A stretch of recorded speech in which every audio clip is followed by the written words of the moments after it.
காமராஜருடைய சகோதரன் எந்த அளவிற்கு அவருடைய இறுதிக் கடன்களை ஆற்றுவானோ அதே போல முதலமைச்சர் கருணாநிதி பெருந்தலைவர் காமராஜருக்குரிய இறுதிக் கடன்களை நிறைவேற்றி வைத்தார் என்று குறிப்பிட்டார்கள். இன்னொன்றும் கூட சொல்லுவேன். பெருந்தலைவர் காமராஜர் அவர்கள் வாழ்ந்த காலத்தில், திராவிட முன்னேற்ற கழக ஆட்சி நடைபெற்ற காலத்தில், அண்ணா அவர்களுக்கு பிறகு அந்த பொறுப்பை நான் ஏற்றுக்கொண்டிருந்த அந்த காலகட்டத்தில் பெருந்தலைவர் காமராஜர் அவர்கள் ஒவ்வொரு ஊராக சென்று திராவிட முன்னேற்ற கழக ஆட்சியை குறை கூறி பேசி வந்த அந்த காலகட்டத்தில் நடைபெற்ற நிகழ்ச்சிகள். காமராஜர் அவர்களுக்கு அவர்களுடைய உடல் வெப்பம் தாங்காத காரணத்தாலும், வெயில் கொடுமையினால் அவருக்கு பல சங்கடங்கள் ஏற்படுகின்ற காரணத்தாலும் அவர் வெளியூர் சென்று பிரச்சாரம் செய்ய வேண்டியிருக்கிறது.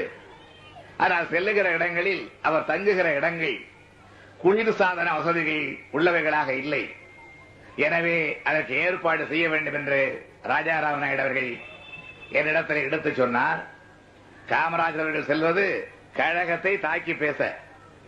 ஆனால் அவர் சென்று தங்குகின்ற ஒவ்வொரு இடத்தில் அவருடைய உடல்நலம் கருதி ஆங்காங்கு குளிர்சாதன பெட்டிகளை ஒவ்வொரு டிவியிலும் வைத்து தருமாறு ஆணையிட்டவன் தான் இந்த கருணாநிதி என்பதை தேவர் அவர்கள் உணர்வார்கள். நல்ல காங்கிரஸ்காரர்களும், நன்றி உள்ள காங்கிரஸ்காரர்கள் அனைவரும் நிச்சயமாக உணர்வார்கள்.